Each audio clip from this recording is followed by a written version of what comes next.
и ученики. И вот сегодня мы с вами собрались на еще один праздник. 8 марта – один из праздников, который не остается незамеченными мужчинами.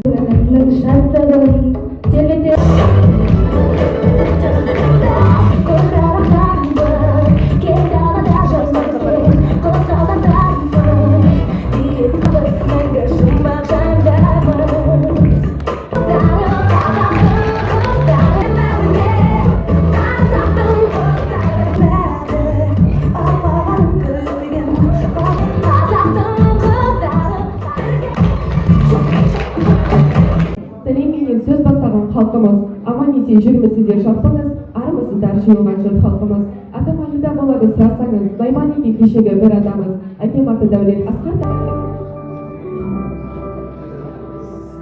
Вкусы бывают очень разные. Они бывают французскими, рыбными, как сейчас показано у нас